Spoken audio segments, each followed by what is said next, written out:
ई नहीं के बात लेकिन तने बुढ़ा है जान तू है लड़वा फोटवा करता न आता ना बाउर लगता नु कि मन करता तार का पेली में कि लड़वे नहीं खाऊ ईमानदारी कहता जब के हुआ अगर मेडिकल ला बैठल होके ते एगो मैन फोर्स के गोली ले आदि 500 mg वाला तब हम व्यवस्था देखो इसको काटिए रामा शंकर चिंता है अभी माने कहता कि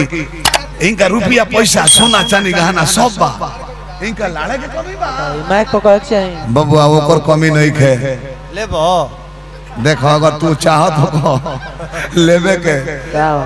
भले पैर का लगना है लेकिन हथियार का बहुत तगड़ा है भी कि थर्मस पिए लेके पछिला बैंक में जमा कर लो पढ़ा लिखा कहले हैं कि इनका कोई के कमी बा इनका लाड़े के कमी बा हम वही बात तो कैसे जान हमरा कमी नहीं खे अब ले लो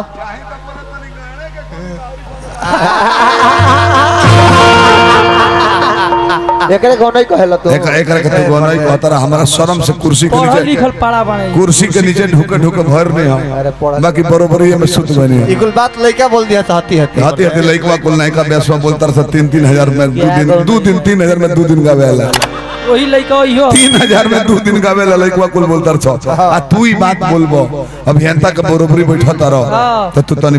नीमन बात बोल गंभीर से रहो त फुहर दाना सुने के जहिया मन करे गांव से बहरी रहे तो कही हो कोनो अंग नहीं खे जाने को हम नाम ना धो दी हमने के तारा बाबू से कही ले जा बताबो अच्छा से का हो जाए कल बात से ई कौन बात भाई अभिमन्यु बिरताई देखौलस अपना बाबूजी के गुरु से भिगा देहलो लड़ गई एही में बात नहीं खे कमलबास से कहले कई माने कहले कमलबास को तूफान से कहले विजेंद्र के से कहले इनकर भाषा ही घर हो मौगी एक दिन फोन पर कहत रहे कि ए भसुर साहब ऐसे ऐसे बोलत में का आ त कतनो खाना निमन बनावत नहीं नु हां कहत रहे कि दाल बनावले बड़े दाल में झाट का स्वाद बा ये दाल है ये दाल है सब्जी बनावले बड़े सब्जी में झाट का स्वाद बा हां ये सब्जी है ये सब्जी बनावले बनू सब्जी तोर बनावा बता चावल बनावले बड़े गील हो गेल बा एमे झाट का स्वाद बा आ तले एक दिन गोइर में हम इनके के रुक गइनी प्रोग्राम रहे दही चूड़ा हमरा खिया देहलस इनकर खाना आइल दाल चावल सब्जी दलिया में हाथना किस के गुच्छा रहे अंगूठिया किस तई कत रे रोज एगो दुगो भेटा तल आज है गुच्छा आइल बा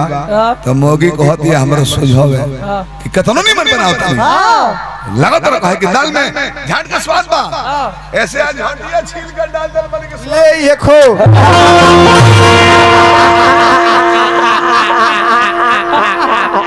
वाला की जब तरह वो भर स्वाद नहीं खे होते थी भर ऐसे वो है छील के डाल दल मैंने के कर स्वाद ले लगे कल से को देखा बोला देखा हमरो को तू बोलता रहो परिवारों को बोलता रही से तार परिवार डटले रहे तो उदाहरण दे दल हम तो उदाहरण देम ना ना